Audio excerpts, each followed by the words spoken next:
വേദികൾ എന്ന് പറഞ്ഞാൽ ഇപ്പോൾ താങ്കൾക്ക് എങ്ങനെയാണ് ഈ അനിൽ ആഗ്രഹം എന്നുള്ള പേര് കിട്ടിയത്? ആദ്യമേ മുതലേ പെൺകുട്ടികളെ ഭയങ്കര ഇഷ്ടമായിരുന്ന ഒരാളാണ് ഞാൻ.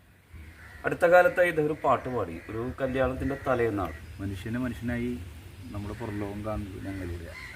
ചന്ദനച്ചോലയിൽ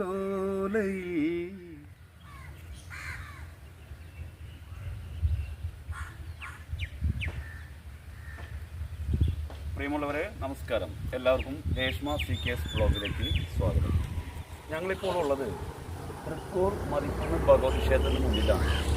ഞാൻ ഇന്ന് ഒരു വലിയൊരു കലാകാരനെ നിങ്ങളുടെ മുന്നിൽ പരിചയപ്പെടുത്തുകയാണ്. അനിൽ ആഗ്രഹ. കല ദൈവികമാണ്, കലാകാരൻ ദൈവത്തിൻ്റെ വരദാനമാണ്, ശുദ്ധമായ കല ദർശിക്കുന്നതിന് ദൈവത്തെ കാണാൻ കഴിയും എന്നാണ്. മനോഹരമായി പാടുന്ന ഒരു കലാകാരനാണ് എൻ്റെ മുമ്പിൽ നിൽക്കുന്നത്, അനിൽ ആഗ്രഹ.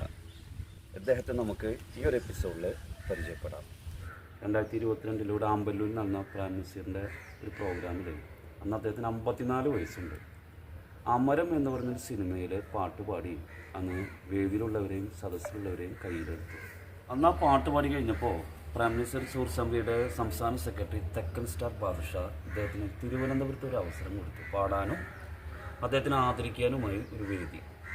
പ്രൗഢഗംഭീര 2023 ജനുവരി 16 പ്രൗഢഗംഭീരമായൊരു വേദിയിൽ വെച്ച് അദ്ദേഹത്തിന് ഒരു വലിയൊരു ആദരവ് കിട്ടി. അടുത്ത കാലത്തായി ഇദ്ദേഹം ഒരു പാട്ട് പാടി, ഒരു കല്യാണത്തിൻ്റെ തലേന്നാൾ. ഏതായിരുന്നു ആ പാട്ട്? പുഴയോരഴകുള്ള പെണ്ണ്. എത്ര ലക്ഷം വ്യൂവേഴ്സ് എന്നത്?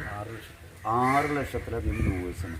മതിക്കുന്ന ക്ഷേത്രത്തിൽ കുറച്ച് കാലം നാളുകൾക്ക് 2023 ഒക്ടോബർ മാസത്തിൽ രവീന്ദ്ര മാഷയുടെ ഒരു രവീന്ദ്ര സംഗീതം നടത്തിയിട്ട് അങ്ങനെ ഒരു 19ഓളം പാട്ടുകൾ രവീന്ദ്ര മാഷയുടെ പാട്ട് പാടി.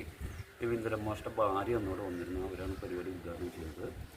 തീർച്ചയായും അങ്ങനെ വേറിട്ട സംഗീത യാത്രയിലൂടെ നടത്തുന്ന ഒരു വലിയ പ്രതിഭ. അതൊരു ബാർബറാണ്, പിന്നെ അമ്പലത്തിലും ജോലി ചെയ്യുന്നുണ്ട്. എന്നിരുന്നാലും ഇദ്ദേഹത്തിൻ്റെ ഉള്ളിലെ സഹൃദയത്വം, ആ ഒരു കല, പാട്ടുപാടാനുള്ള അസാമാന്യമായ പ്രതിഭ, ഒരു 54 വയസ്സിലാണ് തിരിച്ചത്. നമുക്ക് ആ വയലായ പാട്ടെന്നൊരു 4 വരി നോക്കാം. പുഴയൂരഴകുള്ള പെണ്ണ്, ആലുവ പുഴയൂരഴകുള്ള പെണ്ണ്, കല്ലും മാലയും മാറിൽ ചാത്തിയ ചെല്ലക്കുലുസിട്ട പെണ്ണ്. പുഴയൂരഴകുള്ള പെണ്ണ്, ആലുവ പുഴയൂരഴകുള്ള പെണ്ണ്, മഴ പെയ്താൽ തുള്ളുന്ന പെണ്ണ്, മാനത്തൊരു മഴവില്ല് കണ്ടാൽ ഇളകും പെണ്ണ്. താങ്കൾക്ക് എങ്ങനെയാണ് ഈ അനിൽ ആഗ്രഹം എന്നുള്ള പേര് കിട്ടിയത്? പക്ഷേ അനിൽ ആഗ്രഹം എന്നുള്ള പേര് അതെൻ്റെ ഒരു ഇഷ്ടമായിട്ട് അങ്ങനെ എൻ്റെ കൂടെ കൂടി തന്നെ. കാരണം ആദ്യമേ മുതലേ പെൺകുട്ടികളെ ഭയങ്കര ഇഷ്ടമായിരുന്ന ഒരാളാണ് ഞാൻ. അപ്പോൾ എനിക്ക് ഉണ്ടാകുന്ന മകൾക്ക് ഇടാനായിട്ട് ഞാൻ കരുതി വെച്ചിരുന്നൊരു പേരാണ്. പക്ഷേ സർവീസിൽ എനിക്ക് തന്നത് 3 ആൺമക്കളെയാണ്. ഇനിയൊരു കൊച്ചുണ്ടാവില്ല എന്നുള്ളത് എനിക്കറിയാം. പിന്നെ ഞാൻ നോക്കുമ്പോൾ അത് വിട്ട് കളയാനുള്ളൊരു മടി, ഒരു വിഷമം. അപ്പോൾ മകള് എൻ്റെ കൂടെ നിന്നോട്ടെ എന്നുള്ള കരുതിയിട്ട് ആഗ്രഹം എന്നുള്ള പേര് എൻ്റെ കൂടെ ചേർത്താനുള്ള പേര്. പാട്ട് പാടി തുടങ്ങിയിട്ട് എത്ര കാലമായി? പാട്ട് മുൻപേ പാടിയിട്ടൊക്കെ ഉണ്ട്, ഈ ഗൾഫിൽ പോകുന്ന സമയത്ത് 96 കാലഘട്ടത്തിലൊക്കെ. അപ്പോൾ ഈ സമാന ചിന്താഗതിക്കാരായ ആളുകൾ സങ്കടവും സന്തോഷവും ഒക്കെ പ്രകടിപ്പിക്കാൻ ഓരോ റൂമിൽ ഒത്തുകൂടുമ്പോൾ 2 പേര് മൂളി അവർക്ക് നിർബന്ധമായിട്ട് നമ്മുടെ പാട്ട് വേണമെന്നായി. അങ്ങനെയാണ് പാടിയിട്ടുള്ളത്. വേദി വന്നത് ആദ്യമായിട്ട് എന്നായിരുന്നു? വേദിയിൽ വന്നത് ശരിക്കും പറഞ്ഞാൽ എന്നെ ഏറ്റവും കൂടുതൽ പ്രോത്സാഹനം കിട്ടിയ വേദി പ്രേം നസീർ സുഹൃത്ത് സമിതിയുടെ ഓണനിലാവുന്നുള്ള പരിപാടി. ഞാനിപ്പോൾ ഈ പാടി തുടങ്ങിയതിന് ശേഷം എനിക്ക് എന്തെങ്കിലും ഒരു ചെറിയ സമ്മാനങ്ങളായാലും കിട്ടിയിട്ടുള്ളതും ഈ പാട്ടിനാണ്. അമരത്തിൻ്റെ പകരം എന്ന സിനിമയിൽ പാടിയ പാട്ട് അദ്ദേഹം നിങ്ങൾക്കായി ആലപിക്കുകയാണ്. വികാര നൗകയുമായി തിരമാലകളാടിയുലഞ്ഞു,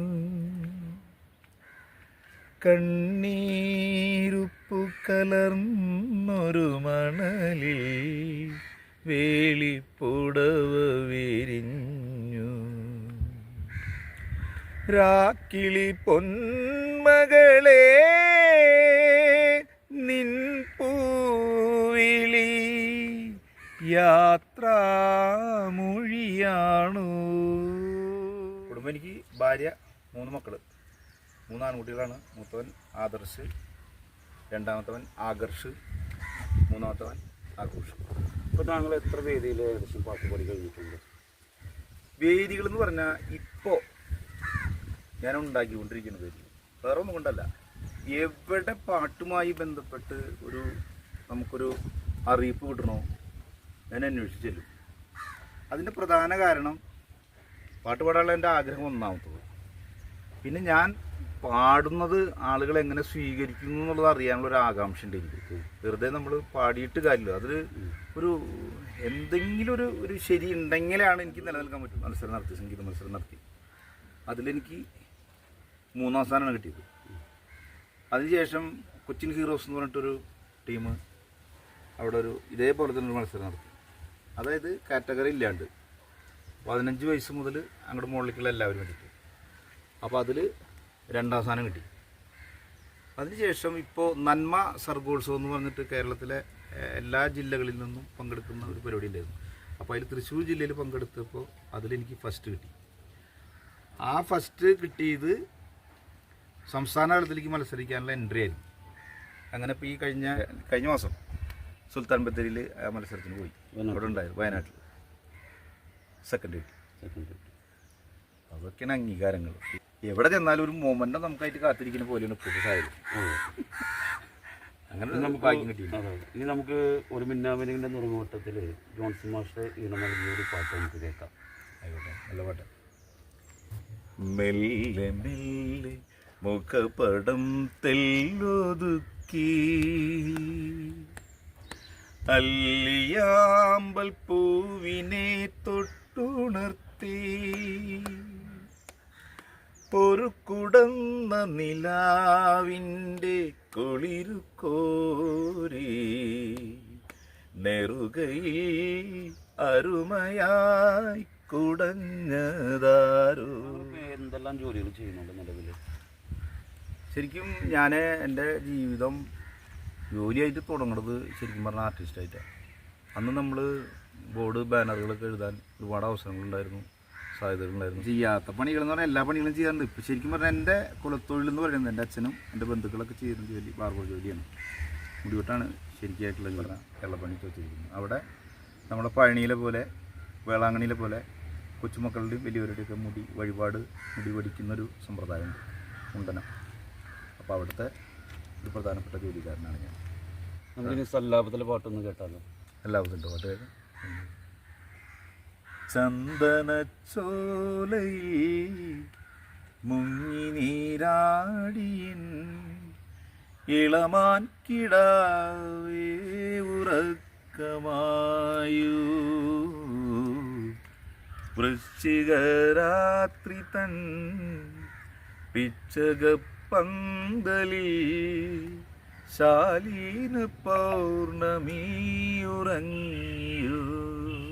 പൂന്തെന്നലേ നിന്നിലേ ശ്രീസുഗന്ധം എന്നോമലാളി നിന്നു നീ നൽകിയോ പൂന്തെന്നലേ നിന്നിലേ ശ്രീസുഗന്ധം എന്നോമലാളി നിന്നു നീ നൽകിയോ.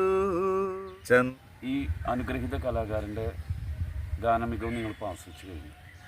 ഇദ്ദേഹം ഒരു സാധാരണക്കാരനാണ്. കേരളത്തിലെ സഹൃദരായ പാട്ടിനെ സ്നേഹിക്കുന്നവരോട് ഒരു എളിയ അഭ്യർത്ഥനയുണ്ട്. ഇദ്ദേഹം കഴിഞ്ഞ ഒക്ടോബറിൽ രവീന്ദ്ര സംഗീതം എന്ന പേരിൽ ഒരു 19 പാട്ട് ഇവിടെ പാടി ഇതേ ക്ഷേത്രം, ഈ മതിക്കുന്ന ക്ഷേത്രാങ്കണത്തിൽ ഇവിടെ ഒരു ഓഡിറ്റോറിയത്തിൽ വെച്ചിട്ട് ഒരു പരിപാടി നടത്തിയിരുന്നു. ആ ഒരു പരിപാടി കേരളത്തിലുടനീളം നടത്തണം ഇദ്ദേഹത്തിൻ്റെ ഒരു സ്വപ്നം തന്നെയാണ്. അതോടൊപ്പം തന്നെ ദേവരാജൻ മാസ്റ്റർ ഒരു 51 പാട്ടുകൾ പാടി സഹൃദരായ പ്രേക്ഷകർക്ക് മുന്നിൽ ആലപിക്കുന്ന അദ്ദേഹത്തിൻ്റെ ഒരു ആഗ്രഹമുണ്ട്. പക്ഷേ അദ്ദേഹം ഒറ്റയാനാണ്, സാമ്പത്തികമായിട്ട് വളരെ താഴ്ന്ന നിലയിലാണ്. പക്ഷേ ഈ പാട്ടിനെ സ്നേഹിക്കുന്നവരും ഇദ്ദേഹത്തെ പ്രോത്സാഹിപ്പിക്കാൻ ആഗ്രഹിക്കുന്നവരും കേരളത്തിൽ എവിടെയെങ്കിലുമൊക്കെ ഉണ്ടെങ്കിൽ തീർച്ചയായും ഇദ്ദേഹത്തിന് എല്ലാവിധ പ്രോത്സാഹനവും സഹായവും സഹകരണവും നൽകി ഈ ഒരു ഗായകനെ നമുക്ക് പുറം ലോകത്ത് എത്തിക്കണം. ഇതെല്ലാം ഞങ്ങൾ രേഷ്മ CKS വ്ലോഗ് എന്ന് പറയുന്ന ഒരു ചാനലിലൂടെയാണ് പുറത്തേക്ക് വിടുന്നത്. തൃശ്ശൂരിൽ നിന്ന് പ്രിയ സുഹൃത്തായ സുധീഷ് ചിറ്റിലടുത്താണ്. തീർച്ചയായും നമുക്ക് ഈ അനുഗ്രഹീതനായ ഗായകനെ പുറം ലോകത്ത് എത്തിക്കണം. നിങ്ങളോടൊരു വലിയ അഭ്യർത്ഥനയാണ്. നന്ദി, നമസ്കാരം.